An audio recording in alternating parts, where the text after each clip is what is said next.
Bapak Ibu yang dikasih Tuhan, Shalom. Mari bersama-sama malam hari ini kita datang menyembah Tuhan. Buka hati kita bersama. Sebelum memulai pada doa malam kita, mari sehati kita berdoa. Kami bersyukur Tuhan kalau malam hari ini kami boleh ada di tempat ini. Bersama-sama kami umat-Mu kami yang melayani. Bersatu hati kami memuji, menyembah, menaikkan korban syukur kami di hadapan Tuhan. Kami percaya Tuhan Kau hadir dan Kau bertahta atas pujian kami. Dan kami membuka hati kami untuk lawatan Tuhan. Kami percaya Kau melawat setiap kami. Terpujilah nama Tuhan di dalam nama Tuhan Yesus. Semua kita katakan bersama, amin. Ku berdiam dekat Bapa, semakin indah, indah ku rasa. Aku dilayakkan untuk memuji Dia. Kudus, kuduslah Raja segala raja.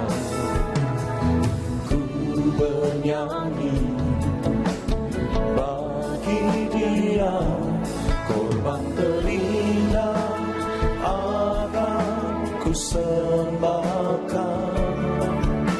Pujian ku naikkan, jiwaku bersorak. Aku diangkat semakin dekat dengan Bapa. Dalam hadiratnya ku rasa bahagia.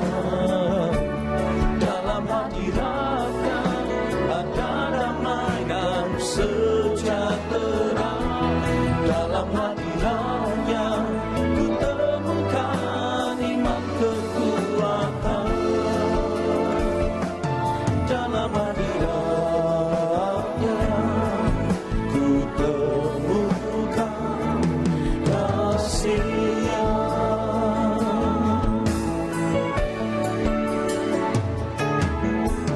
Ku berdiam dekat Bapa, semakin indah, indah ku rasa. Aku dilayakkan untuk memuji Dia. Kudus, kuduslah Raja segala raja. Ku bernyanyi bagi Dia, korban terindah akan ku sembahkan. Pujian ku naikkan, jiwaku bersorak. Aku diangkat semakin dekat dengan Bapa.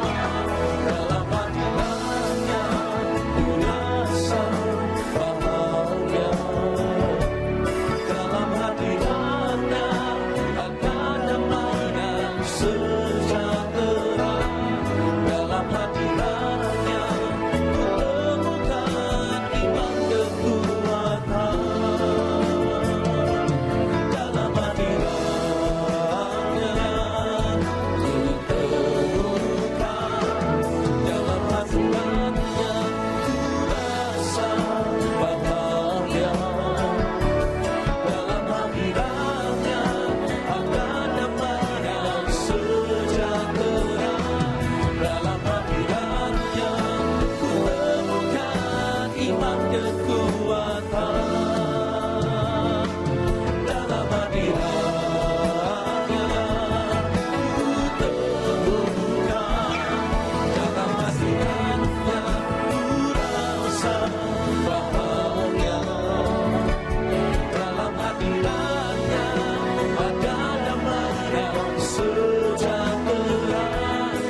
sejahtera. Dalam hadiratnya ku temukan iman kekuatan. Dalam hadiratnya oh ku temukan.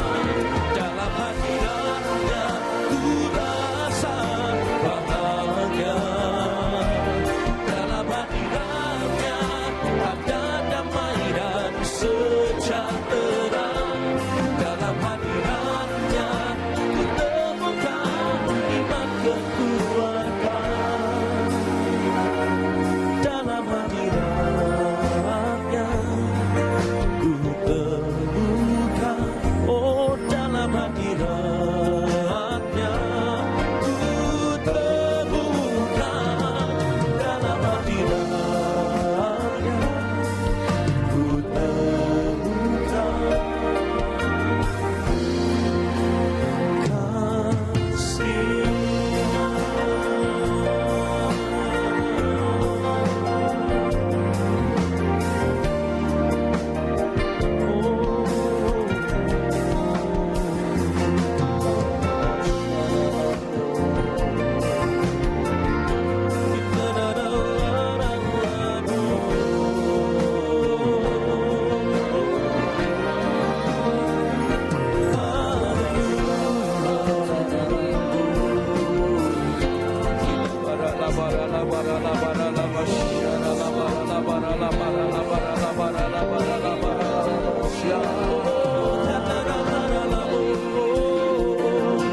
Yesus Tuhan ku sembah,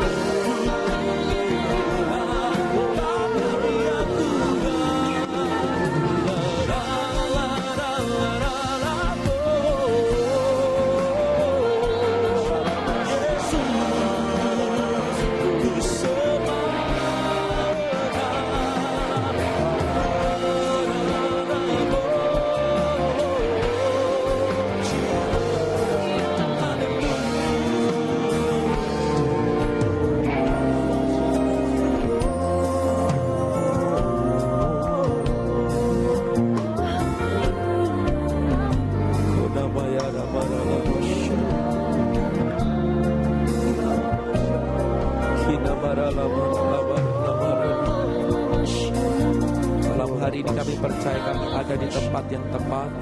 Kami ada di dalam hadirat-Mu. Semua yang kami perlu kami temukan di dalam hadirat-Mu. Kina masya barala barala barala. Kina barala masya barala barala barala barala barala. Kina barala barala barala syarala barala barala. Kina barala barala barala masyara barala barala. Kina barala barala masyara barala barala barala barala. Kina barala barala masyara barala barala barala. Barala barala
Kina barala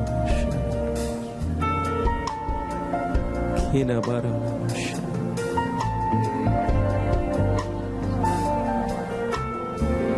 Biar malam hari ini kami nikmati hadirat-Mu Tuhan.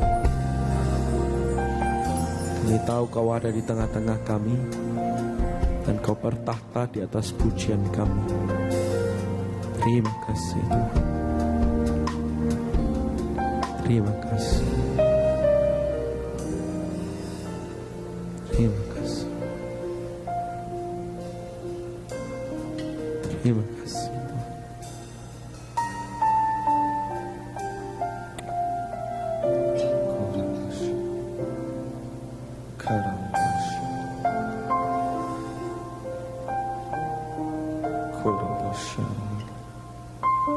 Kami percaya Engkau ada di tengah-tengah setiap kami Tuhan. Engkau sanggup melawat setiap kami. Engkau sanggup memulihkan setiap kehidupan kami Tuhan. Kemanakah kami mencari kasih sejati? Kemanakah kami berseru saat badai datang menderu? Yang kami tahu hanya Kau yang mampu pulihkan segala sesuatu. Kami perlukan keajaiban, kami butuhkan sentuhan tangan-Mu. Kami tak dapat jalan sendiri, kami perlu Kau Tuhan. Bersama kita pujikan dengan iman kita. Kemanakah kami mencari kasih, kasih sejati? Kemanakah kami berseru saat badai datang menderu? Yang kami tahu hanya Kau yang mampu pulihkan segala sesuatu. Lagi katakan kemanakah, kemanakah kami mencari kasih sejati? Kemanakah kami berseru saat badai datang menderu? Yang kami tahu hanya Kau yang mampu pulihkan segala sesuatu. Bersama katakan, kami perlukan keajaiban-Mu, kami butuhkan sentuhan tangan-Mu. Kami tak dapat jalan sendiri, kami perlu Kau Tuhan. Kami perlukan keajaiban-Mu, kami butuhkan sentuhan tangan-Mu. Kami tak dapat jalan sendiri, kami perlu Kau Tuhan. Mari sambil bangkit berdiri Bapak Ibu Saudaraku. Kami perlukan keajaiban-Mu, kami butuhkan sentuhan tangan-Mu. Kami tak dapat jalan sendiri, kami perlu Kau Tuhan.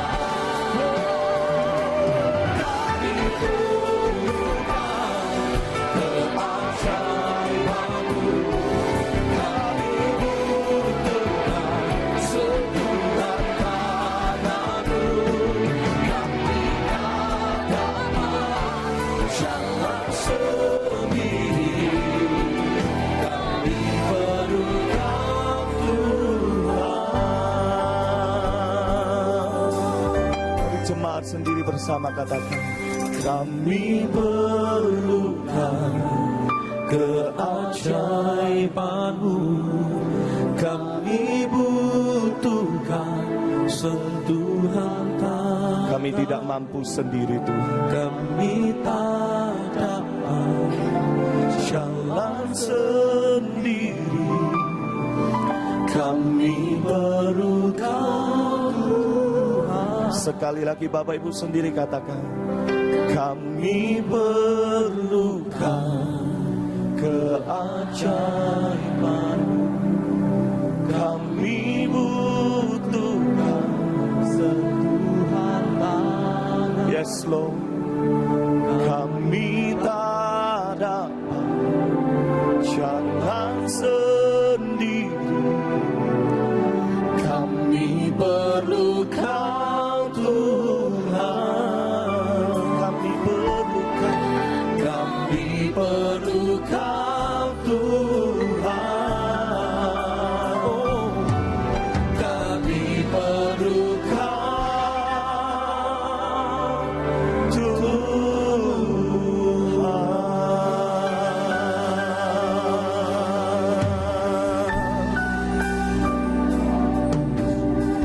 Berapa banyak malam hari ini kita yang datang kepada Tuhan, mari cari pribadi Tuhan lebih lagi dalam hidupmu. Maka percayalah, semua yang kita butuhkan pasti Tuhan sediakan buat setiap kita. Mereka yang percaya, sekali lagi angkat suaramu sembah Dia.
Malam hari ini, kalau engkau sedang bergumul di dalam hidupmu, Bapak Ibu Saudaraku, mungkin ada pertanyaan, kemanakah aku boleh mencari kesembuhan itu?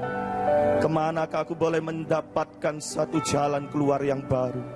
Malam hari ini saya rindu berkata buat setiap kita yang hadir, disinilah Tuhan sanggup menolong buat setiap engkau dan saya. Amin. Disinilah Yesus ada buat setiap kita. Amin.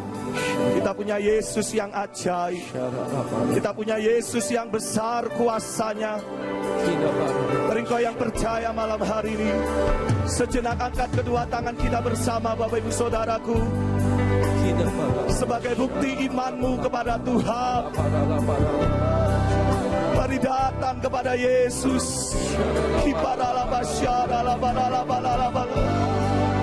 Masing-masing pribadi berkata-kata dengan Tuhan. Engkau yang mau menjerit-menjeritlah kepada Yesus. Engkau yang menangislah kepada Tuhan malam hari ini. Percaya pertolongan Tuhan ajaib. Yesus sanggup.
Kami bangga punya Allah seperti Engkau Tuhan. Engkau Allah yang setia. Engkau tidak pernah meninggalkan setiap umat-Mu. Dan kami percaya malam hari ini segala doa-doa umat-Mu sudah Engkau dengar. Dan pertolongan-Mu itu pasti Engkau nyatakan dalam setiap hidup kami. Mari Bapak Ibu Saudaraku, Engkau yang percaya, angkat tangan-Mu. Kami perlukan keajaiban-Mu. Kami butuhkan sentuhan tangan-Mu. Amin.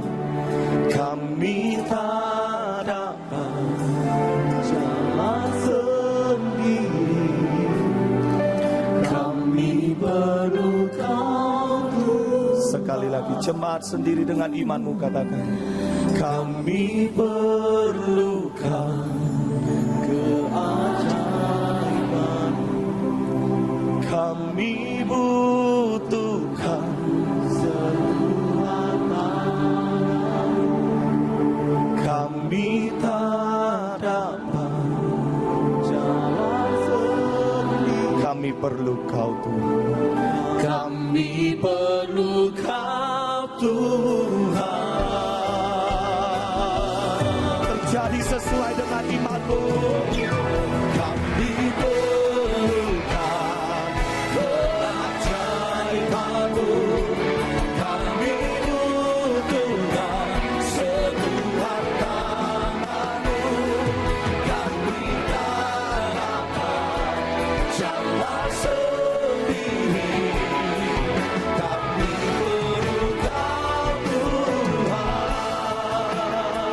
Tuhan. Kami perlu Kau Tuhan. Kami perlu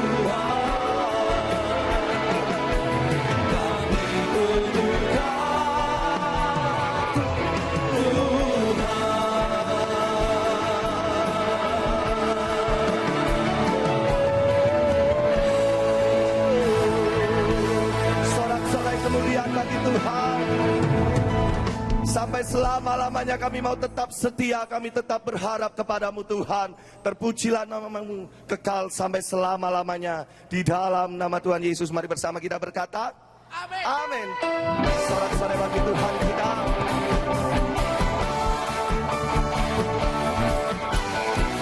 Mari bersuka cita buat Tuhan kita yang baik.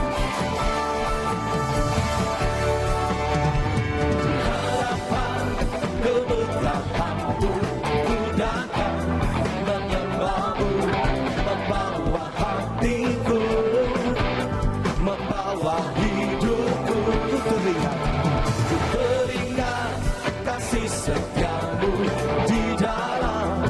langkahku, sungguh engkau baik di dalam hidupku.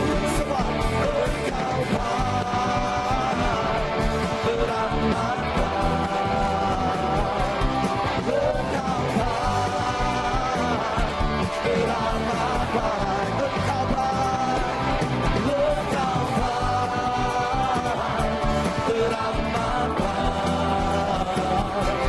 engkau baik, teramat baik. Di hadapan keberkahanmu ku datang menyembahmu, membawa hatiku, membawa hidupku. Ku teringat kasih setiamu di dalam setiap langkah. Siapa yang baik? Sungguh yes. Di dalam hidupku engkau baik, teramat baik, engkau baik,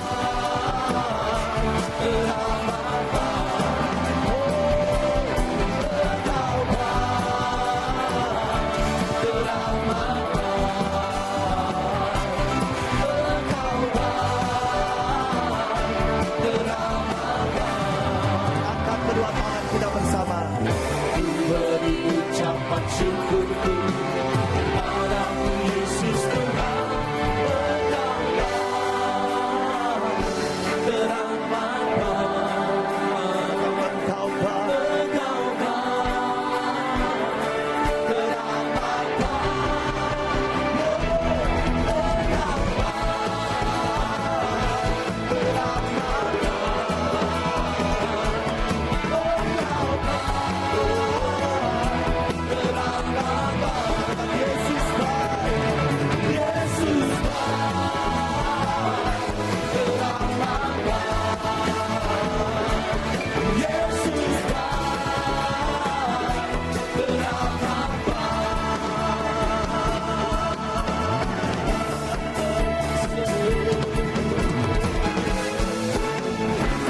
sorak-sorai bagi Tuhan kita. Tidak pernah berubah kasih setia dan kebaikan Tuhan. Yang percaya lambaikan tangan kita tinggi, kasih tos kiri kanan depan belakang, katakan kasih setianya nyata dalam hidup kita.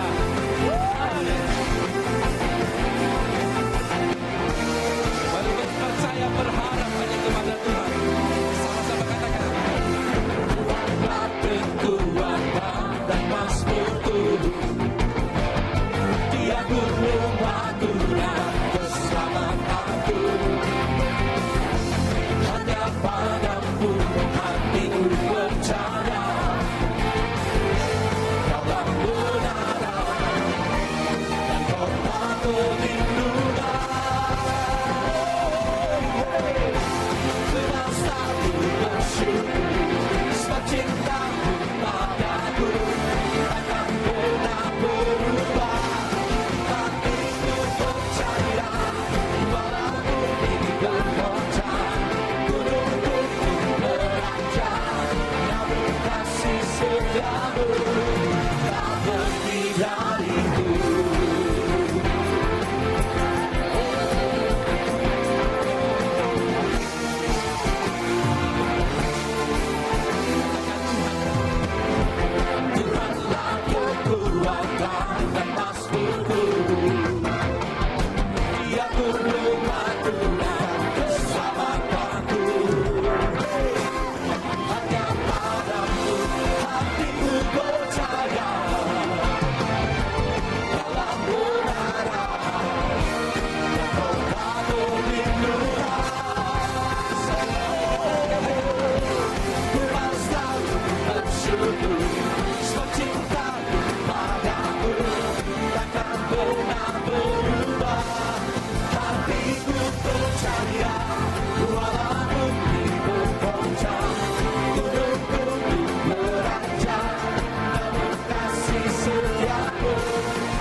yang percaya katakan amin. Satu kali lagi tepuk tangan bagi Tuhan kita. Silakan saudara duduk kembali.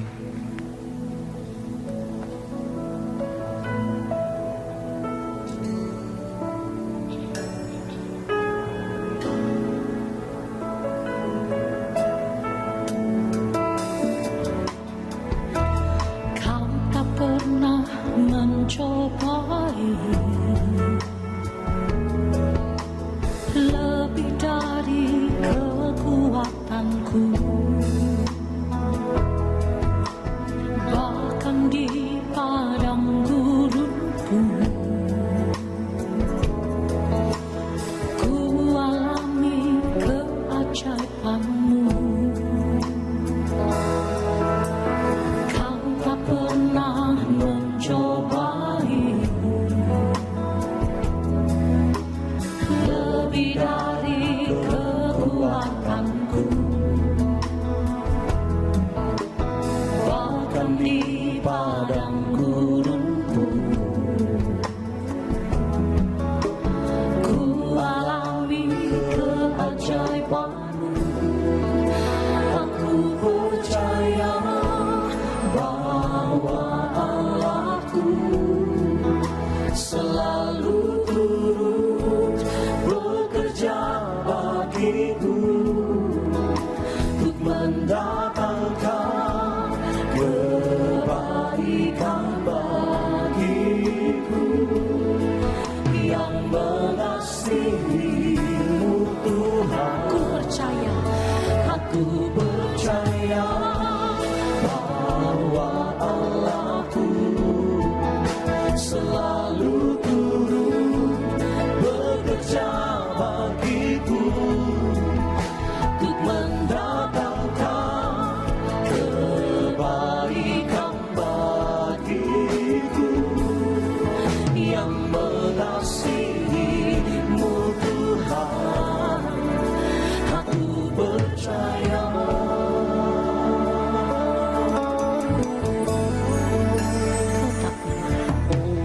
Kau tak pernah mencobai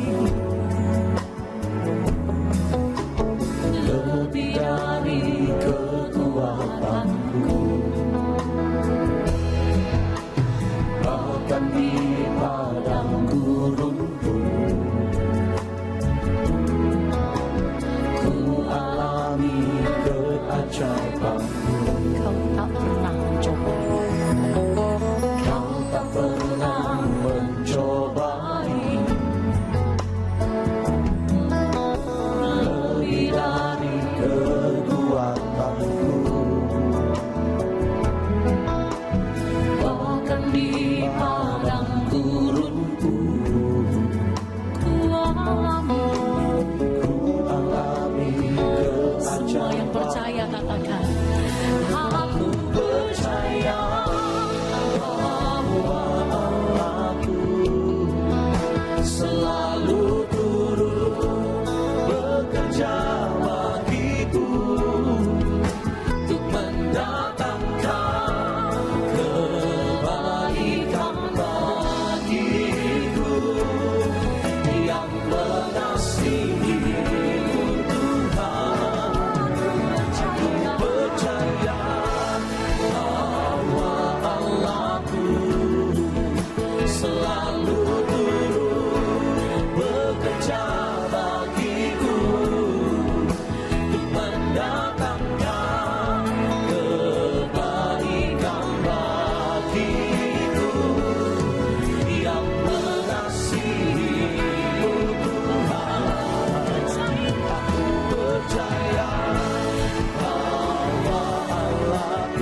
mempercayai Engkau sepenuhnya.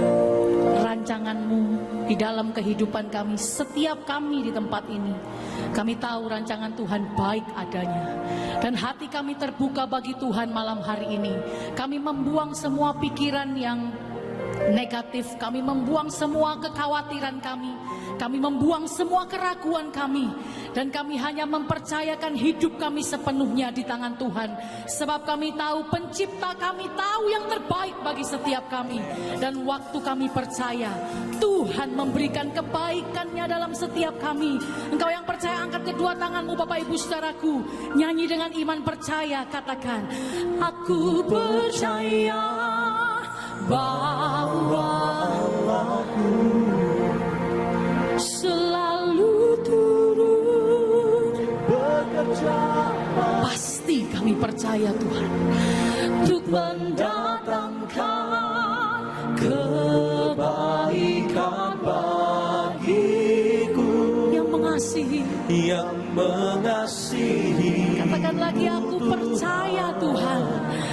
Aku percaya bahwa Allahku selalu turut bekerja bagiku untuk mendatangkan kebaikan bagiku. Yang mengasihi, angkat kedua tanganmu, katakan, aku percaya. Aku percaya, aku percaya bahwa Allahku selalu bekerja bagiku.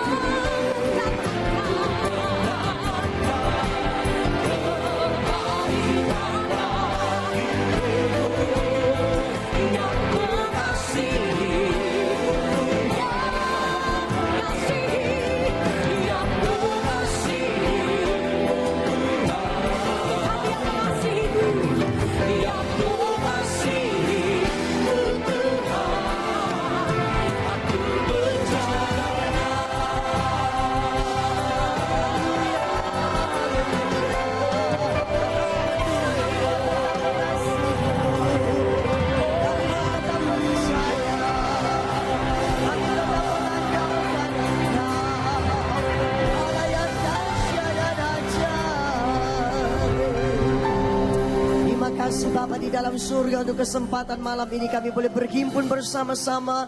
Itu semata-mata oleh karena anugerah Tuhan yang besar dalam hidup kami. Sekarang berbicaralah kepada kami, sampaikan isi hatimu. Kami mau belajar untuk hidup dalam kebenaran sampai kebenaran itu memerdekakan kami. Kami menyerahkan pemberitaan ini sepenuhnya dalam pimpinan Roh Kudus. Urapi hamba-Mu dan urapi kami semua ya Tuhan, supaya kami sungguh-sungguh fokus kepada firman-Mu. Firman yang tidak pernah gagal, firman yang mencipta yang tidak ada menjadi ada, firman yang hidup dan kuat, biarlah menjadi bagian dalam kehidupan kami semua. Terima kasih Bapa, di dalam nama Yesus kami siap mendengar, menyimpan firman, menghidupinya dalam kehidupan kami. Dalam nama Yesus, haleluya. Semua yang siap bersama saya katakan amin. Beri kemuliaan yang meriah bagi Yesus, lebih meriah bagi Yesus, haleluya. Silakan duduk. Shalom. Shalom. Puji Tuhan, selamat malam, salam sejahtera dalam kasih Tuhan. Kasih setia Tuhan tak pernah berkesudahan, rahmatnya tak pernah habis, kuasanya tidak pernah berubah, dulu, sekarang, dan sampai selama-lamanya. Bilang amin. Dulu ada mujizat, sekarang ada mujizat, yang akan datang ada mujizat, amin. Buta melihat, timpang berjalan, keluh berbicara, tuli mendengar, dan seterusnya. Hari Selasa kemarin saya mengalami sakit saudara, maaf kata diare terus-terus, lalu mual-mual, kemudian muntah saudara. Tapi puji Tuhan saya berangkat pergi pelayanan dan bisa berkhotbah dengan baik. Dan kemarin juga pergi ke Mojokerto juga bisa melayani dengan baik. Dan sampai hari ini ada di sini. Itu semata-mata oleh karena mujizat Tuhan yang luar biasa. Masih berlaku sampai hari ini oleh bilut-bilut Tuhan Yesus. Segala sakit penyakit telah disembuhkan. Tapi malam ini saya berbicara sesuatu yang berbeda. Semua mujizat itu iblis bisa tiru. Iblis bisa buat mujizat yang palsu. Tapi satu yang iblis tidak bisa buat. Dengarkan saya baik-baik. Dan ini mujizat yang terbesar yang harus terjadi dalam kehidupan kita sekalian. Yaitu perubahan, pembaharuan di dalam kepribadian kita. Alkitab mencatat kepada kita sekalian, surat Paulus kepada jemaat yang ada di Korintus, bahwa manusia lahiriah kita semakin hari semakin merosot, tetapi manusia batiniah kita semakin hari semakin diperbaharui dan diperbaharui sampai Tuhan Yesus datang pada kali yang kedua. Didapatinya kita serupa dengan gambarannya. Yang setuju bilang amin. Mari buka Alkitab bersama saya, Roma pasal yang ke-8 pada ayat yang ke-29. Roma pasal yang ke-8 pada ayat yang ke-29. Demikian firman Tuhan. Sebab semua orang yang dipilihnya dari semula, mereka juga ditentukannya dari semula untuk menjadi serupa dengan gambaran anaknya, supaya ia anaknya itu menjadi yang sulung di antara banyak saudara. Bilang amin yang kuat. Serupa dengan gambaran Tuhan Yesus Kristus. Saya memberi tema meneladani gaya hidup Kristus. Biarlah mulai hari ini kita mulai mewaspadai bahwa ikut Tuhan tidak sekedar masuk keluar perhimpunan, tapi ada sebuah target yang ditargetkan Allah di dalam kehidupan kita, yang dipilihnya dari semula dan ditentukannya dari semula untuk menjadi serupa dengan gambaran Tuhan Yesus Kristus. Saya mulai dengan yang pertama. Bagaimana gaya hidupnya ketika Yesus ada di atas muka bumi ini. Yang pertama, dengar baik-baik. Dikhianati, tidak membalas. Mari kita lihat dalam 1 Petrus pasal yang pertama, pasal yang kedua pada ayat yang ke-23. 1 Petrus pasal yang kedua pada ayat yang ke-23. Ketika ia dicaci maki, ia tidak membalas dengan mencaci maki. Ketika ia menderita, ia tidak mengancam, tetapi ia menyerahkannya kepada Dia yang menghakimi dengan adil. Dikhianati tidak balas, dicaci maki tidak balas dengan caci maki. Saudara ingat ketika Yesus ada di atas muka bumi, salah seorang murid yang namanya Petrus selalu jadi jubir dari murid-murid, maju di depan. Dia yang angkat bicara dan dia berkata, Tuhan, kemana engkau pergi aku ikut, mati sekalipun aku siap. Tetapi ketika Yesus mulai ditangkap dan dibawa ke halaman imam besar Kayafas, di manakah Petrus? Alkitab mencatat dia ikut tetapi dari jauh saja. Dan sampai di halaman imam besar Kayafas, dia duduk berdiam dekat api. Seorang budak perempuan datang dan bertanya, ya kamu orang yang sama dengan dia. Petrus berlagak tak mengerti, apa yang kau katakan aku tak mengerti. Apa yang kau maksudkan? Dia menyangkal bahwa dia mengenal Yesus. Budak yang lain datang lagi dan sama dari logat bicara, mau kau sama dengan dia. Petrus sama sekali menyangkal dan bersumpah, aku tidak kenal dia. Sampai yang ketiga kali pun dia menyangkal. Dan sesudah itu, apa yang Alkitab katakan? Mari buka dalam Lukas pasal yang ke-22 pada ayat yang ke-61 dan pada ayat yang ke-62. Lukas pasal yang ke-22 pada ayat yang ke-61 dan ayat yang ke-62. Lalu berpalinglah Tuhan memandang Petrus. Maka teringatlah Petrus bahwa Tuhan telah berkata kepadanya, sebelum ayam berkokok pada hari ini, engkau telah 3 kali menyangkal aku. Lalu ia pergi keluar dan menangis dengan sedihnya. Perhatikan saudara. Dikhianati. Seorang murid yang dikasihinya. Tapi ketika Petrus menyangkal, justru Yesus memalingkan wajahnya sehingga bertemu pandanglah Yesus dengan Petrus. Pandangan yang penuh dengan kasih, pandangan yang penuh dengan teguran, bahwasanya ia sudah menyangkal Yesus. Dan dengan pandangan itulah Petrus bertobat, dia lari keluar, dia menangis, dia menyesal akan penyesalannya, akan pengkhianatannya kepada Yesus. Saudara, beda dengan kita. Kalau ada orang berkhianat kepada kita, kemudian kita berpapasan dengan orang itu di jalan, apa yang kita buat? Kita buang muka, kita tak mau, tidak sudi. Kita pikir, aduh kenapa tadi aku lewat jalan ini, tahu gitu aku tak lewat di sini ketemu dengan orang tersebut.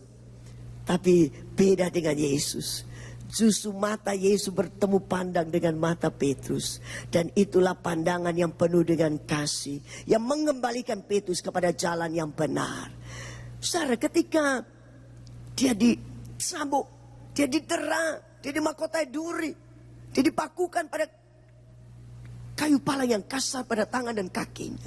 Apa yang dia katakan? Bapa, ampunilah mereka karena mereka tidak tahu apa yang mereka perbuat. Saudara, orang-orang yang berlaku jahat kepadanya, orang-orang yang mencederai dia, orang-orang yang mengkhianati dia, orang-orang yang melakukan tidak adil kepadanya, sama sekali Yesus tidak membalasnya dengan kejahatan. Alkitab mencatat di dalam Roma pasal yang ke-12 pada ayat yang ke-17. Roma pasal yang ke-12 pada ayat yang ke-17.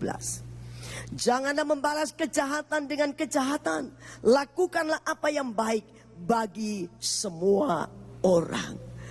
Berapa banyak kita bisa melakukan yang baik kepada orang yang berbuat baik kepada kita, bukan?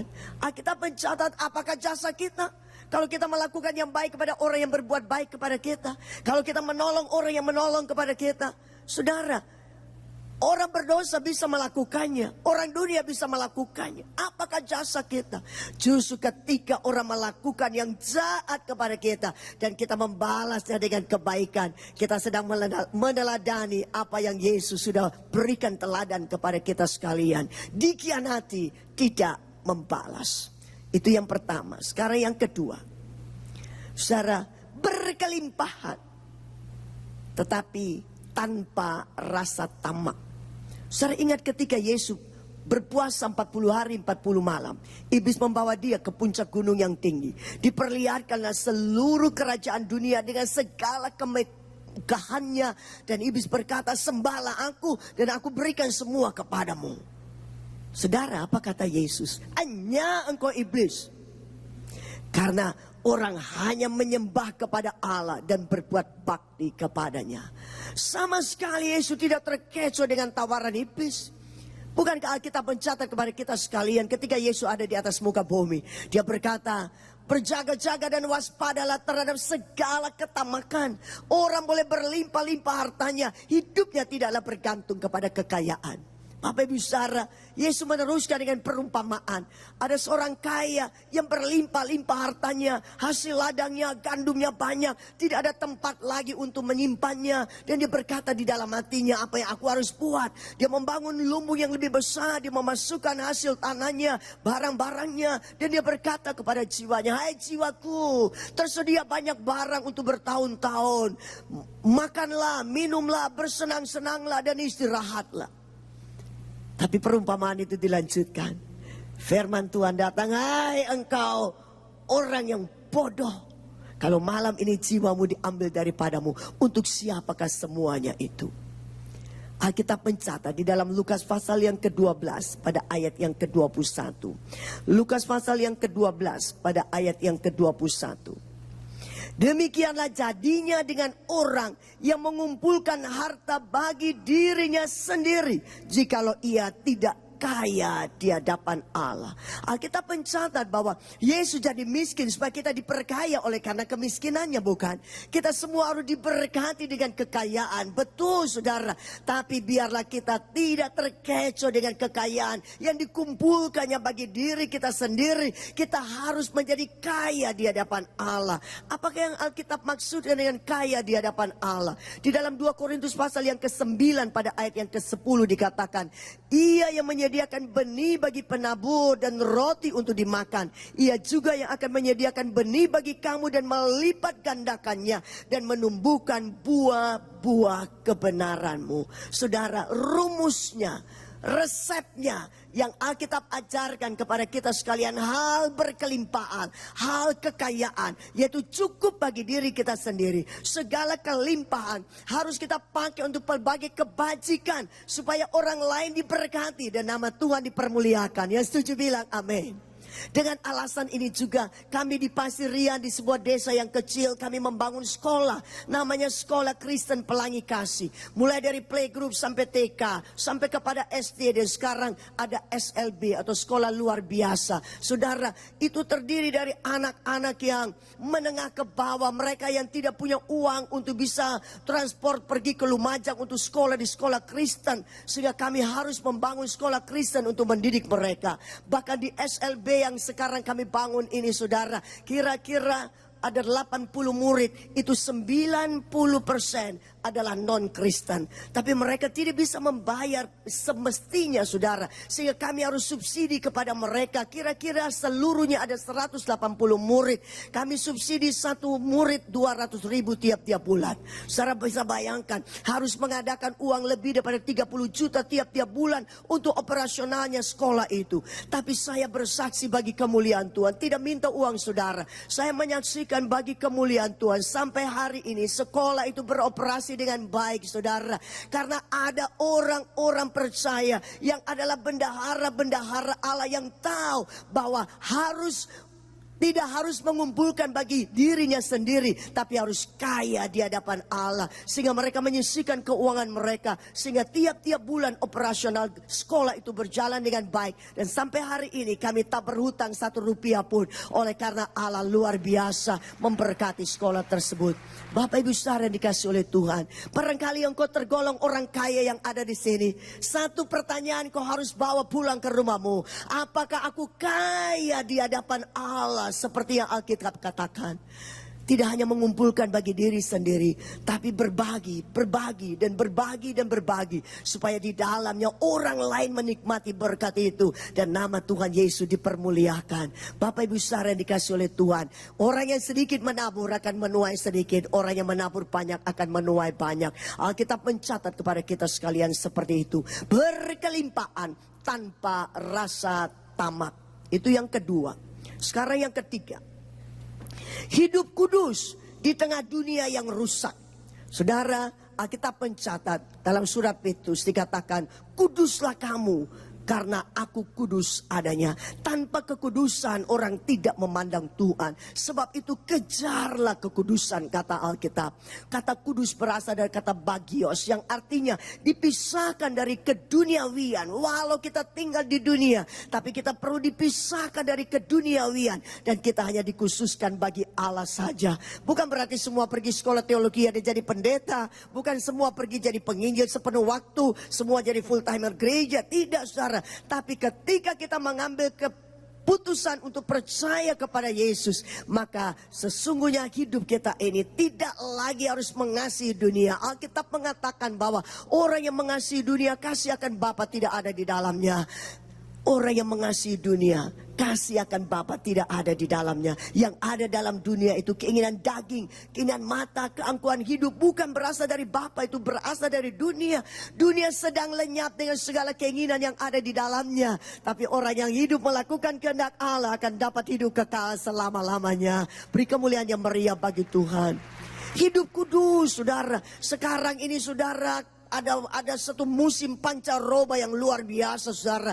Tapi saya berharap saudara yang mendengarkan firman Tuhan ini, mari jangan salahkan iblis. Berkali-kali kita menyalahkan iblis. Yang bikin aku jatuh dosa itu iblis saudara. Iblis memang kerjanya mencoba. Iblis memang kerjanya menggoda. Tapi Alkitab mencatat kepada kita dalam Efesus 4 ayat 27. Jangan beri kesempatan kepada iblis. Kita harus tutup semua celah dan jangan buka bagi iblis sama sekali saudara. Tuhan Yesus ketika dia ada di atas muka bumi, dia berjalan di tengah perempuan sundal. Dia juga kumpul dengan pemungut cukai, dengan orang-orang berdosa. Tapi Alkitab mencatat dalam 1 Petrus pasal yang kedua pada ayat yang ke-22, Yesus tidak berbuat dosa dan tipu tidak ada di dalam mulutnya. Walaupun dia ada di tengah-tengah orang berdosa, tapi dia tidak melakukan dosa saudara. Bahkan ketika dia singgah di rumah kepala pemungut cukai yang namanya Sakeus, justru Sakeus mengalami perubahan di dalam kehidupannya 180 derajat. Dia yang adalah orang yang tukang peras rakyat, yang haus akan uang, yang begitu tamak, yang begitu serakah, yang begitu egois. Tapi kehadiran Yesus membuat perubahan yang luar biasa. Sakeus berkata bahwa separuh hartaku aku bagi kepada orang miskin, kepada yang aku peras ku kembalikan 4 kali lipat. Bapak Ibu saudara yang dikasih oleh Tuhan, mari kita juga belajar untuk hidup di dalam kekudusan Tuhan. Saudara, satu kali ada seorang profesor, dia jadi profesor di sebuah sekolah teologi. Ini waktunya ujian. Soalnya mudah sekali untuk para mahasiswanya. Tulislah 30 menit tentang Allah. Apa yang kau tahu dan apa yang kau alami. Dan 30 menit yang berikutnya, tulislah tentang iblis. Apa yang kau tahu dan apa yang kau alami. Salah seorang mahasiswa, dia mulai menulis berlembar-lembar. Satu halaman, balik lagi, bolak-balik. Lembar yang kedua, bolak-balik. Lembar yang ketiga, terus dia tulis tentang apa yang dia tahu tentang Allah. Dan apa yang dia alami tentang Allah di dalam nama Yesus Kristus Tuhan itu. Kemudian saking semangatnya menulis tentang Allah dan apa yang dialaminya. 1 menit terakhir dari 1 jam itu dia melihat, ya astaga, kurang 1 menit, sudah 60 menit lewat. Lalu 1 menit itu dia menulis begini. Maaf profesor, saya tak punya waktu untuk iblis. Bapak Ibu Saudara, saya mau tanya, kira-kira mahasiswa ini lulus ujian atau tidak? Lulus atau tidak? Pasti lulus karena dia tak punya waktu untuk iblis. Nah, mari kita teladani dari cerita yang pendek ini. Supaya dalam hidup ini sama sekali kita hanya memikirkan perkara-perkara yang di atas, di mana Yesus ada. Jangan perkara yang di bumi ini. Jangan hanya perkara yang kelihatan ini. Jangan hanya kenikmatan-kenikmatan daging yang sementara yang membawa kepada kebinasaan itu. Tetapi biarlah kita memikirkan perkara-perkara rohani yang membawa kepada kekekalan. Yang setuju bilang amin. Saudara dikasih oleh Tuhan, kenikmatan daging ini sementara saudara, yang akan membawa kita kepada kekekalan neraka. Tetapi biarlah walaupun jalannya sempit, pintu yang sesak yang harus kita lewati, ada penyangkalan diri, ada pikul salib saudara, tapi itu akan membawa kepada kehidupan yang kekal. Dan itu disediakan Tuhan bagi kita sekalian. Beri kemuliaan yang meriah bagi Tuhan. Saudara dikasih oleh Tuhan, hidup kudus di tengah dunia yang rusak. Biarlah kita meneladani gaya hidup dari Yesus Kristus sendiri. Saya ulang ya. Yang pertama, dikhianati tidak balas. Saya percaya ada banyak di antara kita yang diperlakukan kurang adil, dikhianati dan sebagainya. Saudara, lepaskan pengampunan. Yang kedua, berkelimpahan tanpa rasa tamak. Yang ketiga, hidup kudus di tengah dunia yang rusak. Sekarang yang berikut, yang keempat, rendah hati di tengah pujian. Bicara tentang rendah hati saudara, Alkitab menuliskan dalam Filipi pasal yang kedua, Yesus walaupun dalam kesetaraannya dengan Allah, ia tidak menganggapnya sebagai milik yang harus dipertahankan. Tapi ia mengosongkan dirinya, mengambil rupa seorang hamba, menjadi sama dengan manusia. Dalam keadaan sebagai manusia, Alkitab mencatat, ia telah merendahkan dirinya, taat sampai mati di atas kayu salib. Itu sebabnya Allah sangat meninggikan dia. Dikaruniakannya kepadanya nama di atas segala nama. Di dalam nama Yesus bertekuk lutut semua yang di langit, di bumi dan di bawah bumi. Semua lidah mengaku bahwa Yesus Kristus adalah Tuhan. Bagi kemuliaan Allah Bapa. Beri kemuliaan bagi Tuhan. Karena sebuah kerendahan hatilah ia ditinggikan oleh Allah. Peter Wagner bilang, rendah hati itu 2 dimensi. Kalau kita mengatakan aku merendahkan diri, merendahkan hatiku di hadapan Tuhan, itu harus diekspresikan rendah hati kita seorang kepada yang lain. Karena Kristen ditandai dengan salib. Yang setuju bilang amin. Ada garis vertikal, ada garis horizontal. Kalau kita adalah orang-orang yang merendahkan hati di hadapan Tuhan, maka kita juga adalah seorang yang merendahkan hati seorang kepada yang lain dan saling mendahului untuk memberi hormat, kata firman Tuhan. Saudara, Alkitab mencatat di dalam Yohanes pasal yang ke-13, apa yang Yesus buat, dia buat sebagai sebuah teladan bagi kita sekalian. Yohanes pasal yang ke-13. Saya mau baca pada ayat yang ke-13 dan seterusnya. Kamu menyebut aku guru dan Tuhan, dan katamu itu tepat. Sebab memang akulah guru dan Tuhan. Jadi jikalau aku membasuh kakimu, aku yang adalah Tuhan dan gurumu, maka kamu pun wajib saling membasuh kakimu. Sebab aku telah memberikan suatu teladan kepada kamu, supaya kamu juga berbuat sama seperti yang telah kuperbuat kepadamu. Saudara, Tuhan mulai melepaskan jubahnya, diambil selai kain lenan, diikat pada pinggangnya, diambil sebuah waskom, diisi air, dan dia mulai duduk, dan dia mulai membasuh kaki muridnya seorang lepas seorang. Dan dia berkata, kamu menyebut aku guru dan Tuhan, dan aku membasuh kakimu, maka kamu pun harus. Saudara, harus itu artinya mutlak. Mutlak itu artinya tidak ada pilihan lain, tidak ada alternatif. Harus itu ya tidak bisa ditawar kecuali melakukannya. Saya tidak suruh saudara mari kita pergi ambil kain lenan ikat di pinggang, pergi ambil waskom dan mari kita saling membasuh di sini. Tapi yang saya mau katakan pada saudara sekalian, kita harus mengambil bagian ini, meneladani apa yang Yesus sudah buat ketika dia ada di atas muka bumi, yaitu merendahkan dirinya, merendahkan hatinya kepada murid-muridnya dengan jalan membasuh kaki. Saya tidak bisa lupa saudara sebuah peristiwa. Saya mengundang seorang hamba Tuhan, wanita dari Jakarta, untuk berkhotbah di Pasirian. Sudah deal dengan sekretarisnya, pelayanan 2 kali. Sore hari untuk umum, lalu keesokan harinya pukul 10 untuk khusus hamba-hamba Tuhan, gembala sidang, pemimpin-pemimpin gereja di kota di mana kami ada dan kota-kota sekitarnya. Itu ada hamba Tuhan yang namanya Persekutuan Doa Hamba Tuhan Garis Depan. Saudara, sudah kuundang semua. Lalu hamba Tuhan wanita itu datang, tapi dia berkhotbah hanya malam hari saja, sore hari saja. Selesai, waktu mau pulang dan saya mengingatkan kepada beliau, ibu jangan lupa besok ibu kembali ke sini pukul 10 karena kami mengundang hamba-hamba Tuhan, ibu akan melayani hamba-hamba Tuhan. Ibu penginjil itu berkata begini, maaf Bu Vivi, saya besok tak ada pelayanan lagi di sini, 1 kali saja. Besok saya ada acara yang lain dan pulang ke Jakarta. Loh, saya bilang jangan begitu ibu. Saya sudah deal dengan sekretaris ibu. Ini saya telepon ya, supaya ibu dengar. Saya sudah deal dengan sekretaris ibu 2 kali pelayanan. Saya telepon sekretarisnya. Saya bilang, kok atur jadwal pemimpinmu seperti apa? Ini tak mau melayani besok. Sekretarisnya tidak bisa omong apa-apa, hanya berkata begini. Ibu Vivi, saya mohon maaf.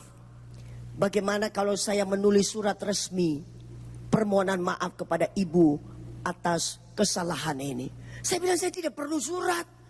Saya perlu pemimpinmu itu berkhotbah besok. Undangan sudah beredar. Siapa yang mau berdiri di mimbar? Kalau saya yang berdiri orang akan berkata, bohong. Katanya ada pendeta, ada penginjil dari Jakarta. Tidak tahunya dirinya sendiri yang muncul. Bagaimana? Tapi tetap ibu penginjil bilang, saya tak bisa. Saudara, dalam keadaan yang seperti itu mau buat apa? Kecuali berdoa. Saya bilang, Tuhan, besok diapakan ini Tuhan? Saya tidak mengatakan bahwa saya orang yang sangat peka mendengarkan suara Tuhan. Tapi Tuhan bicara, bikin ibadah, pujian, penyembahan, dan bersyafaat. Dan buatlah pembasuhan kaki untuk gembala-gembala, pemimpin-pemimpin yang hadir. Waduh saudara, saya bilang Tuhan siapa yang melakukannya? Dan Tuhan bilang saya. Saudara, terus terang saja saya rasa berat saudara. Saya pernah melakukannya untuk staf saya sendiri 11 orang yang ada di sana. Tapi belum pernah saya melakukan kepada orang lain. Tapi saya mau belajar taat saudara. Saya malu mau ambil anduk kecil-kecil. Saya malu mempersiapkannya. Malu juga mau ambil waskom nanti dilihat orang. Pastori dengan gereja berseberangan. Saya menunggu semua orang sedang kusuk berdoa dan saya keluar pergi ambil itu waskom. Pergi ambil itu anduk kecil dan saya menyeberang. Waktu menyeberang ada hamba Tuhan terlambat datang. Loh Bu, bawa apa Bu? Saya belaga tidak dengar saudara. Saya jalan saja terus dengan membawa waskom ini saudara. Tapi saya bersyukur saudara. Ada yang menerima dengan baik. Saya membasuh kakinya. Ada yang tak mau saudara. Ketika sampai gilirannya dia bangkit berdiri dan dia keluar dari ruangan dan pulang. Dengan baik. Dia bangkit berkata, basuh dalam pembasuhan kaki ketika itu. Tapi saya belajar saudara untuk melakukan saja apa yang Tuhan mau. Saya percaya bahwa di balik ketaatan selalu ada berkat yang besar. Bahkan ada mujizat terjadi dalam kehidupan ini. Amin. Saudara, perlu belajar saudara, perlu melatih saudara. Itu tidak bisa terjadi begitu saja. Itu tidak bisa terjadi simsalabim abrakadabra sulapan lalu jadi rendah hati. Perlu melatih, perlu mendisiplin diri, perlu melatih untuk tidak jadi sombong saudara, tapi tetap menjaga hidup dalam kerendahan hati. Saya punya pengalaman saudara, satu hari diundang di sebuah kota di Jawa Tengah dan saya pergi. Saya pergi dengan driver, dengan suami, dengan seorang bapak yang mau menjadi guide lokal bagi kami karena dia kenal sekali dengan kota di mana kami pergi. Perjalanan itu waktu itu kira-kira 9 sampai 10 jam saudara. Pergi melayani hari Sabtu. Sabtu malam diajak makan di pegunungan saudara. Waduh, bisa lihat kegemerlapannya kota. Mulai ada rasa tersanjung saudara.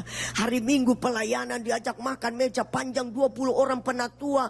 Dia akan ikut semua saudara. Lalu pulangnya saudara, mereka mengharapkan saya kembali lagi ke situ. Dalam perjalanan ini saudara, saya cerita pada suami, pada driver, pada guide lokal bahwa saya mau diundang lagi di sini. Tadi penatua sudah bilang saya akan diundang lagi. Mereka sangat diberkati dengan pelayanan saya bla bla bla bla saudara. Nah, perjalanan ini saudara, saya merasa mau ke toilet, mau buang air kecil. Saya bilang kepada driver, kalau ada pom bensin kok berhenti. Guideku bilang begini, 300 meter ke depan ada pom bensin baru. Apa Ibu Vivi masih bisa tahan? Saya bilang oke. 300 meter ke depan masuklah pom bensin saudara. Lalu saya turun, guide saya turun. Suami dan driver tidak berkepentingan dengan toilet, mereka tidak turun. Saya turun. Sampai mau masuk ke toilet, ada pengumuman seperti monitor ini saudara. Tulisannya begini. Perhatian, harus lepas alas kaki pimpinan. Saya baca, tapi saya tak mau lepas alas kaki. Dalam hati saya begini, ini toilet umum saja kok lepas alas kaki segala. Kalau kering oke, kalau basah tidak nyaman kaki basah pakai sepatu. Betul atau tidak? Saya belagak buta huruf, saya jalan saja. Sampai di depan pintu dan saya mau cek basah atau kering. Saya buka, oh keramik pink, saudara, mengkilat sekali. Tapi ada bercak-bercak air. Saya tetap keberatan melepas sepatu saya saudara. Bukan karena sepatu mahal, bukan. Tak mau kakiku basah. Simbok penjaga lihat. Padahal jaraknya cukup jauh. Dia bilang, tidak lepas alas kaki. Saya masih ingat firman, hamba Tuhan tak boleh bertengkar. Harus ramah dengan semua orang. Jadi ku bilang, ya mbok, ku lepas. Saya lepas saudara, tapi keberatan tetap ada. Jadi ku dorong pintu, lalu ku masukkan satu kaki. Lalu masuk lebih dalam, ku putar badan, tutup dan berak, jatuh saudara. Terpeleset saudara. Sudah umur tua terpeleset tanpa bisa berpegangan apapun. Buak, kaki ini buak kepada pintu. Kepala kepada keramik pink itu saudara. Langsung keringgingan saudara, tahu keringgingan saudara? Keringgingan is kesemutan. Saya pikir bisa bangun atau tidak. Saya coba bangun, oh bisa, puji Tuhan. Saya meneruskan niat saya buang air kecil. Rupanya guide saya dengar dipanggilkan suami saya.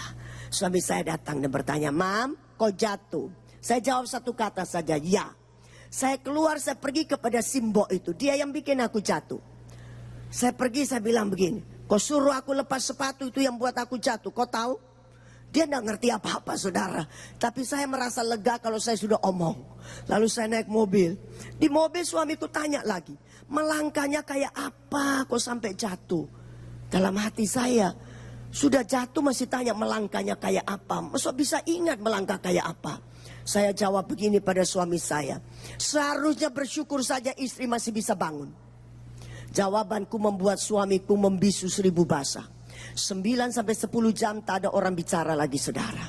2 jam pertama sesudah jatuh saya duduk tegak lurus, saya tak mau bersandar. Saya tidak sekolah dokter, tapi dengar-dengar kalau jatuh terbentur kepala bagian belakang dan muntah itu gegar otak. Jadi saya mau tunggu saya muntah atau tidak. Selama 2 jam duduk tegak lurus itu saudara, saya kontak Tuhan saya. Saya tahu saudara, dalam hidup ini tidak ada yang kebetulan. Semua terjadi itu ada di dalam serangkaian rencana Allah untuk kebaikan kita sekalian. Yang setuju bilang amin. Dia yang pegang kendali dalam hidup saya. Jadi sampai ke debuk itu pasti juga itu ada di dalam pengetahuan Tuhan. Saudara tidak perlu 10 menit, 5 menit ku pegang kepala ku benjol sekian. Kayak orang pakai konde. Saya pulang, saya cerita pada seorang tante teman baik saya, dikirimnya obat Tionghoa, ada bau arak, digosok di sini. Oke saudara, 1 minggu lebih selesai, sembuh. Saya pergi Surabaya, sudah sembuh. Saya pergi salon, mau kerimbat. Saudara, saya keramas, saya bilang pada orang yang mau kerimbat saya, tante habis jatuh, benjol kepalanya. Jangan pijat kalau begitu, jangan kerimbat. Saya ngotot, saya bilang tidak apa-apa, sudah baik. Kerimbat saudara. Selesai, saya pulang ke rumah tempat saya menumpang. Saudara, ada kejadian yang luar biasa. Nyetrum ini saudara. Saudara pernah kesetrum. Trut, kan ditarik secara refleks. Betul atau tidak? Trut, lah ini trutnya di sini saudara. Jadi kujam. Tiap 5 menit, trut. Kujam. 5 menit, trut. Loh. Saya SMS anak saya. Yo, kepala mama nyetrum. Loh, mama habis jatuh. Kenapa dikerimbat? Nah boleh, itu syaraf masih mau dipulihkan. Kenapa kerimbat? Sudah terlanjur. Saudara, saya tahu masih ada yang tak beres yang harus dikerat dari hidup saya. Saya tersungkur lagi di kaki Tuhan dan saya katakan semua ranting-ranting kering keratan Tuhan sekarang ini. Dan aku mau Tuhan, aku sujud di hadapan Tuhan dan saya berkata, Tuhan, Engkau pakai saya jadi pembicara, jadi pengkhotbah. Kalau saya berdiri di mimbar dan tiap 5 menit kepala goyang saudara, itu jemaat tidak pulang dengan firman Tuhan. Mereka pulang dengan pertanyaan, apakah Bu Vivi mengalami Parkinson sekarang? Saudara, saya bersyukur Tuhan itu baik. Jika kita mengaku dosa kita, Allah setia dan adil. Dia akan mengampuni segala dosa kita, menyucikan kita dari segala kejahatan. Amin saudara. Benjol saya ini sebuah peringatan saudara. Saya tidak malu cerita kepada saudara, supaya saudara tidak perlu mengalami benjol karena sombong. Tapi kita mau belajar rendah hati. Bagi saya saudara, terbuka banyak celah untuk jadi sombong. Turun dari mimbar asal orang salaman, puji Tuhan, Bu Pipi firmannya tepat untuk saya. Loh, apa tidak terbuka celah untuk jadi sombong? Tapi tiap kali orang omong seperti itu, aku ingat, jangan sombong, kau benjol nanti. Jangan sombong, kau benjol nanti. Saudara, saya bersyukur sampai hari ini Tuhan masih mau beri kepercayaan pelayanan kepada saya. Saya mau belajar untuk tetap merendahkan hati di hadapan Tuhan. Ini tidak sulapan saudara, perlu dilatih dari hari ke hari, dari jam ke jam perlu dilatih. Dan biarlah sampai Tuhan datang didapatinya kita semua sedang meneladani gaya hidup dari Tuhan Yesus Kristus sendiri. Mungkin ada yang bilang bagaimana caranya? Iya Bu Pipi sudah lama pelayanan, kami kan baru. Ini tak bicara baru, tak bicara lama saudara. Kalau Tuhan bilang kamu dipilih dari semula, ditentukannya dari semula untuk menjadi serupa dengan gambaran Kristus, maka dia juga akan memampukan kita. Baca Alkitab di dalam 2 Timotius pasal yang ketiga pada ayat yang ke-16 dan ayat yang ke-17.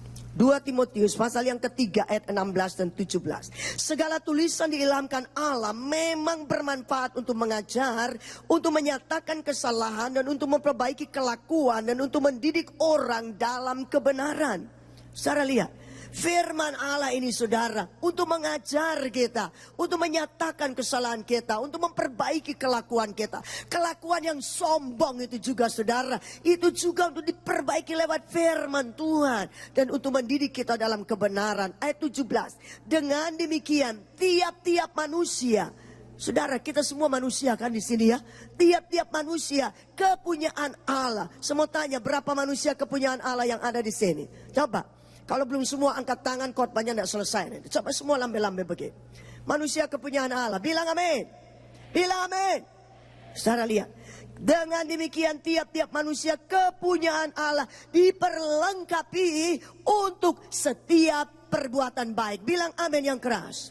Jadi tidak ada bilang aku tak bisa, aku tak mampu, aku tak sanggup. Saudara, firman ini berkata bahwa firman inilah yang memampukan kita sekalian untuk kita diperlengkapi sebagai manusia kepunyaan Allah untuk melakukan setiap perbuatan baik. Hanya kita mau atau tidak mau. Kalau kita bilang iya aku sedia, maka Roh Kudus sudah siap untuk menolong kita sekalian juga. Ayat di dalam Yohanes pasal yang ke-14 pada ayat yang ke-26 mengatakan kepada kita seperti ini. Yohanes 14 pada ayat yang ke-26. Tetapi penghibur yaitu Roh Kudus yang akan diutus oleh Bapa dalam namaku, dialah yang akan mengajarkan segala sesuatu kepadamu dan akan mengingatkan kamu akan semua yang telah kukatakan kepadamu. Firman yang kita baca, firman yang kita dengar, yang kita taruh di dalam hati kita, izinkan Roh Kudus untuk berkarya terus dalam kehidupan kita sekalian. Hanya dengan firman dan Roh Kudus saja, maka mujizat terbesar itu akan terjadi dalam kehidupan kita, yaitu pembaruan demi pembaruan, pembaruan demi pembaruan terjadi dari hari ke hari, supaya karakter saudara dan saya terbentuk seperti karakter Kristus sendiri. Saya mengakhiri dengan sebuah kisah nyata, saudara. Beberapa orang salesman dikirim ke Chicago untuk meeting di sana. Mungkin ada seminar dan pelatihan di sana untuk 2-3 hari. Hari yang terakhir sekelompok orang ini kira-kira taruhlah 15 orang. Dalam perjalanan mereka mau pergi ke bandara. Mungkin pembicara sesi yang terakhir itu terlalu panjang. Waktu mereka sangat mepet sekali. Lalu mereka menuju ke bandara. Mau masuk ke dalam. Itu ada penjajah-penjajah buah di depannya. Lalu rombongan ini berlari dan ada seorang yang menyenggol meja penjual apel. Gadis penjual apel itu seorang gadis yang buta. Lalu beramburan apel itu. Tapi rombongan ini tak mau tahu karena mereka sudah boarding time. Mereka harus segera masuk. Tapi salah seorang dari 15 orang ini rasa iba. Ada belas kasihan. Dia tidak ikut masuk. Tapi dia memilih apel yang terjatuh itu. Dia memilihnya. Lalu dia mulai menata kembali di meja tersebut. Karena dia melihat bahwa gadis penjual apel ini seorang gadis buta. Dia mulai mengaturnya. Yang busuk karena jatuh. Yang rusak karena keinjak-injak orang berlari tadi. Itu semua dikumpulkan, disisihkan. Kemudian dihitung ada berapa buah. Dan dia berkata kepada si gadis buta itu, ini ada yang rusak sekian buah. Satu buahnya berapa? Aku membayarnya. Lalu dia membayar apel yang rusak. Dia menata apel yang masih bagus sampai selesai. Sesudah selesai, pesawat sudah berangkat, pesawat sudah take off. Sesudah selesai, dia berkata kepada gadis buta ini, aku sudah membayar kerugian untukmu. Aku juga sudah menata kembali apel di meja. Sekarang izinkan saya mau beli tiket yang baru untuk penerbangan berikutnya, untuk aku berangkat pulang ke negaraku. Si gadis buta berkata, jangan pergi dulu. Aku mau bertanya, apakah engkau ini yang bernama Yesus? Saya perhatikan kalimat itu.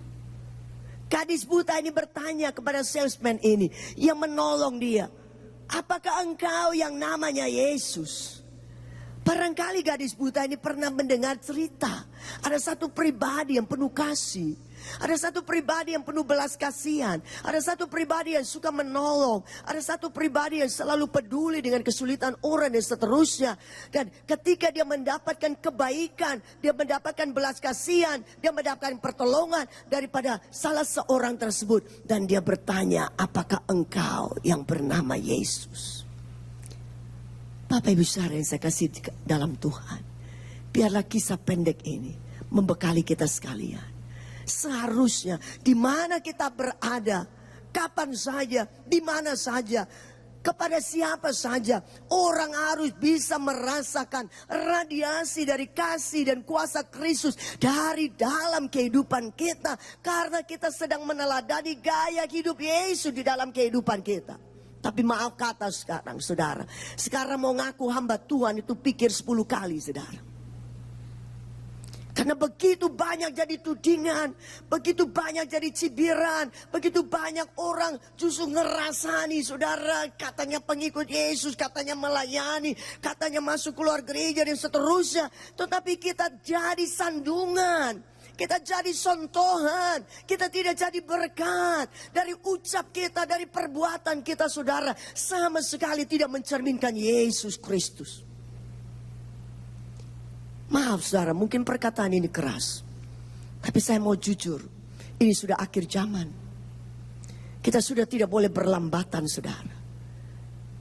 Tidak salah kita menuntut mujizat secara lahiriah, secara jasmani, secara materi.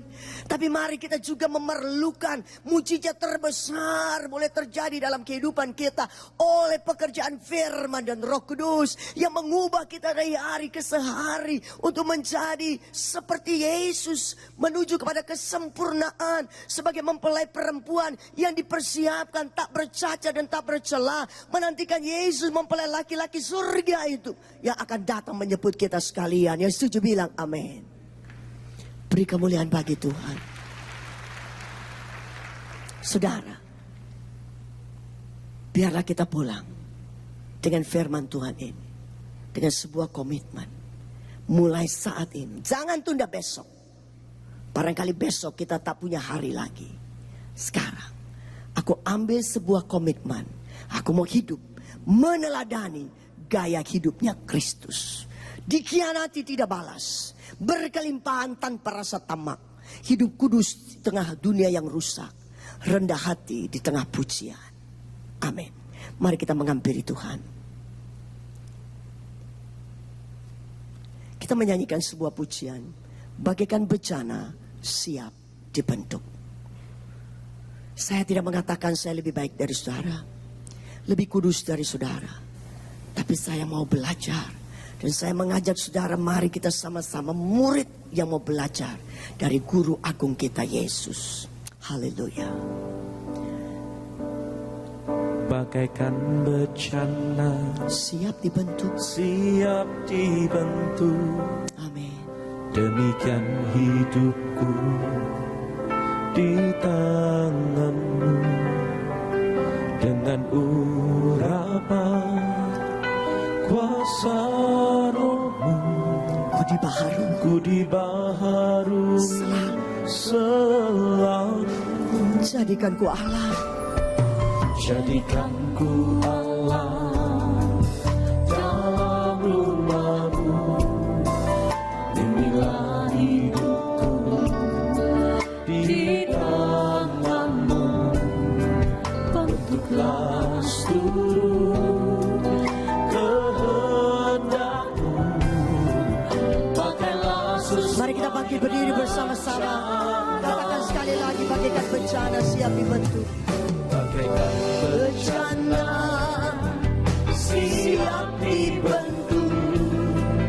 Demikian hidupku di tangan-Mu. Dengan urapan kuasa Roh-Mu, ku dibaharui selalu. Jadikan ku Allah dalam rumah-Mu.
tutup mata. Berapa saudara meresponi firman ini secara positif? Angkat tangan kananmu ke surga. Angkat bagi Tuhan. Berapa yang siap hidup ini meneladani gaya hidupnya Yesus dan bukan seturut dengan dunia ini?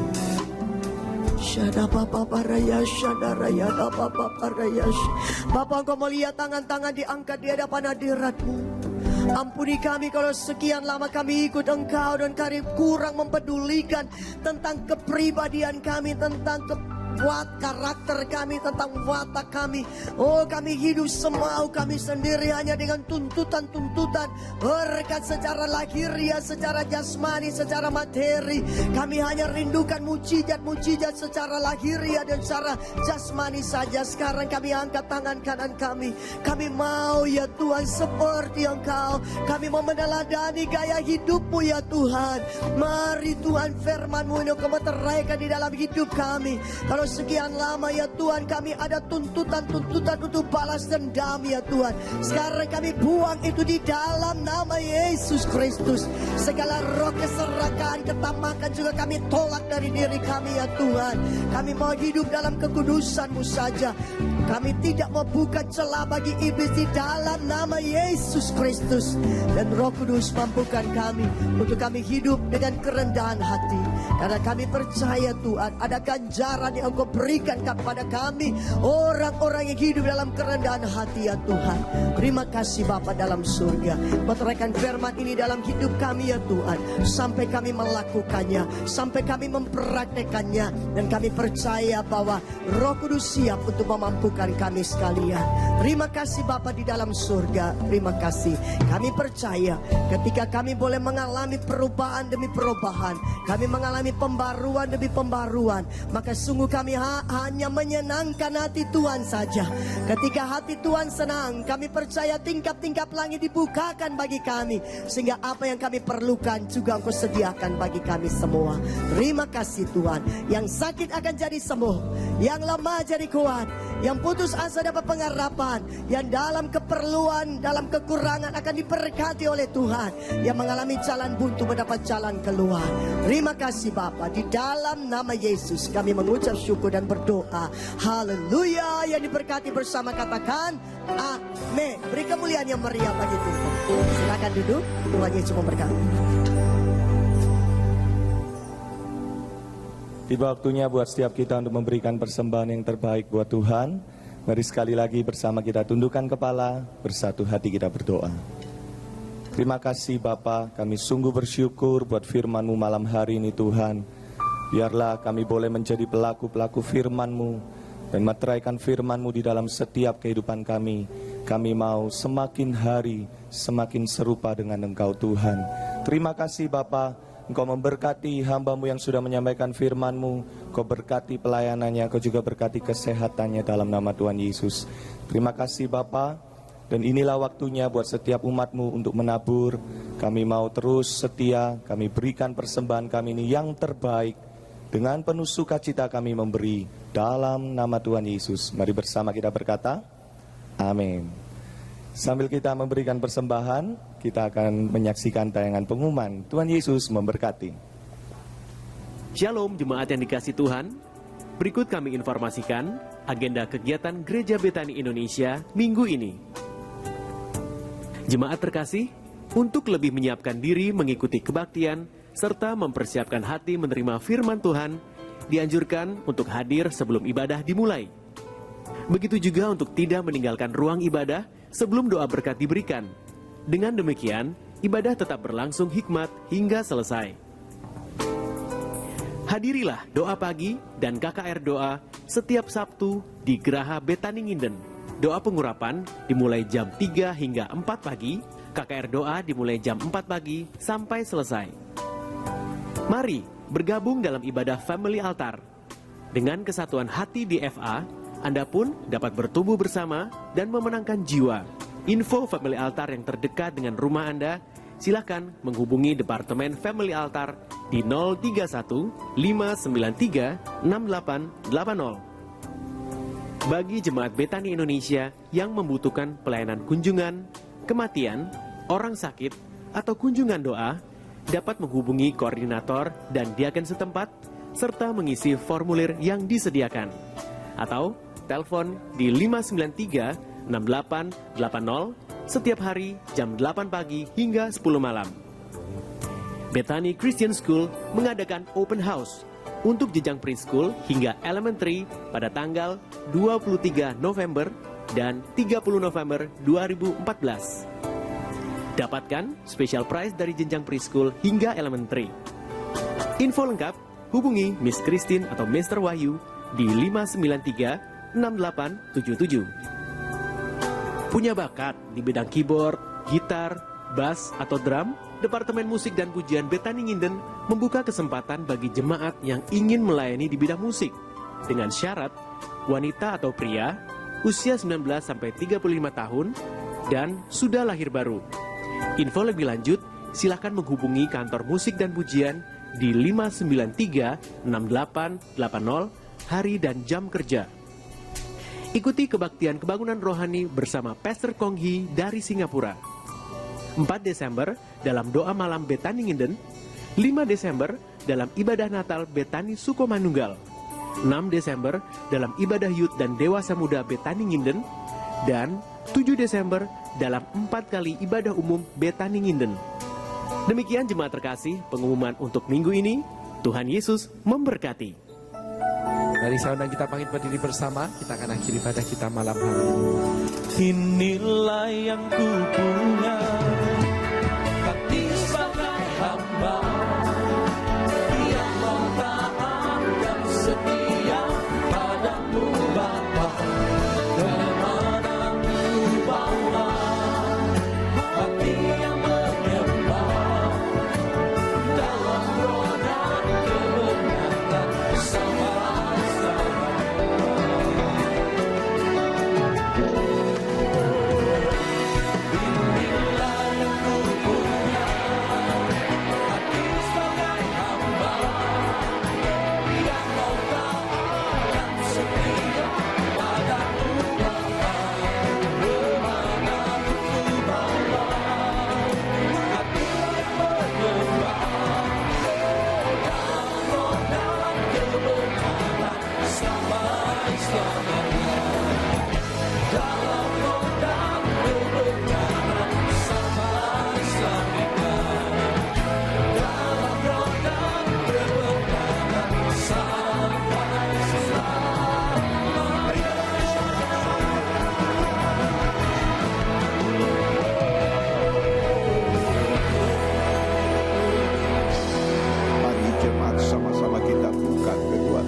kita Bapa takayaran mampu masih kabatakre.